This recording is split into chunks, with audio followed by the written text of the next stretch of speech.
আমি ৰাইজৰ দল আৰু জাতীয় যুৱ বাহিনীয়ে বিগত দিনসমূহত কৈ আহিছো যে এই বিজেপি চৰকাৰখনে শিক্ষা বাণিজ্যিকৰণ কৰিব খুজিছে। শিক্ষাৰ সম্পূৰ্ণৰূপে ৰাজহুৱা খণ্ডৰ শিক্ষা ব্যৱস্থাটো ধ্বংস কৰি তেখেতলোকে শিক্ষাক সম্পূৰ্ণৰূপে বাণিজ্যিকৰণ কৰিব খোজা কথাটো আমি বিগত দিনসমূহত কৈ আছো।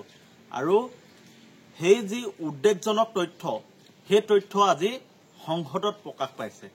সংসদত শিক্ষামন্ত্ৰীয়ে, কেন্দ্ৰীয় শিক্ষামন্ত্ৰীয়ে কৈছে যে বিজেপি চৰকাৰৰ দিনত অসমত বিগত 10 বছৰত 9,919খন চৰকাৰী খণ্ড, ৰাজহুৱা খণ্ড শিক্ষানুষ্ঠান বন্ধ কৰি দিয়া হৈছে।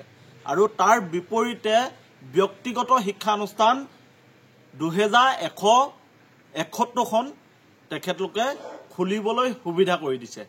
অৰ্থাৎ চৰকাৰী শিক্ষা ব্যৱস্থাটো তেখেতলোকে মৃত্যু মুখলৈ ঠেলি দিছে, যাৰ বাবে ব্যক্তিগত শিক্ষানুষ্ঠান গঢ় লৈ উঠিছে। আৰু ইয়াৰ পৰা স্পষ্ট হৈছে চৰকাৰে আমাৰ ৰাজহুৱা খণ্ড শিক্ষা ব্যৱস্থাটো ধ্বংস কৰিব খুজিছে।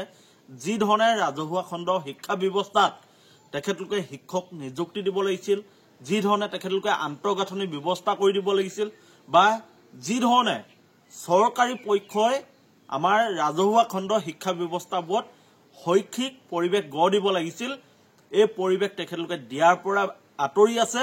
আৰু আমাৰ শিক্ষানুষ্ঠানবোৰ ছাত্ৰ ছাত্ৰী নোহোৱা বুলি কৈ তেখেতলোকে বন্ধ কৰি দিছে। যিখন স্কুলত শৈক্ষিক পৰিৱেশ নাথাকে, আন্তঃগাঁথনি নাথাকে, শিক্ষক নাথাকে, তেনেকুৱা স্কুলত ছাত্ৰ ছাত্ৰী নথকাটো স্বাভাৱিক কথা। কিন্তু এই ব্যৱস্থাটো কৰিছে কোনে? অতি পৰিকল্পিতভাৱে বিজেপি চৰকাৰখনে শিক্ষাক ব্যক্তিগতকৰণ কৰিবৰ বাবে, বাণিজ্যিকৰণ কৰিবৰ কাৰণে, আমাৰ ৰাজহুৱা খণ্ড শিক্ষা ব্যৱস্থাবোৰ বন্ধ হ'বৰ বাবে তেখেতলোকে পৰিকল্পনা কৰিছে। আৰু সেই পৰিকল্পনা তেখেতলোক সফল হৈছে। আৰু সেই তথ্য আজি সদনত প্ৰকাশ পাইছে। আজি সদনত কেন্দ্ৰীয় শিক্ষামন্ত্ৰীয়ে দিয়া তথ্য অনুসৰি আপোনালোকক আমি কৈ আছো যে বিগত 10 বছৰত অসমত 7,919খন আমাৰ চৰকাৰী শিক্ষাখণ্ড বন্ধ কৰি দিয়া হৈছে। আৰু বিপৰীতে ব্যক্তিগত শিক্ষানুষ্ঠান গঢ় লৈ উঠিছে। বিগত 10 বছৰত 2,171খন ব্যক্তিগত শিক্ষানুষ্ঠান গঢ় লৈ উঠিছে। অৰ্থাৎ পইচা দিয়া আৰু শিক্ষা লোৱা। বিজেপি চৰকাৰে ক'ব খুজিছে নেকি যে তোমালোকে পইচা দিয়া আৰু শিক্ষা লোৱা? এখন গণতান্ত্ৰিক দেশত স্বাস্থ্য আৰু শিক্ষা মৌলিক অধিকাৰ হিচাপে থাকিব লাগে। আমি বিগত দিনসমূহত দাবী কৰি আহিছো যে স্বাস্থ্য আৰু শিক্ষা সম্পূৰ্ণৰূপে চৰকাৰে বিনামূলীয়া কৰি এখন সুস্থ সমাজ গঢ়িব লাগে।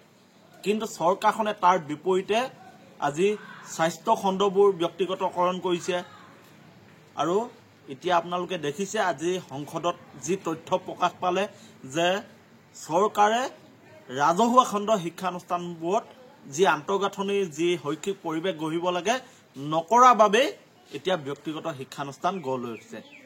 গতিকে আমি চৰকাৰক ৰাইজৰ দল জাতীয় যুৱ বাহিনীৰ তৰফৰ পৰা দাবী জনাইছো, যিসমূহ আমাৰ ৰাজহুৱা খণ্ড শিক্ষা ব্যৱস্থা আছে, শিক্ষা অনুষ্ঠান আছে, এই অনুষ্ঠানসমূহত আপোনালোকে গুৰুত্ব দিয়ক। আন্তঃগাঁথনি আপোনালোকে শক্তিশালী কৰি তোলক, শৈক্ষিক পৰিৱেশ গঢ় দিয়ক।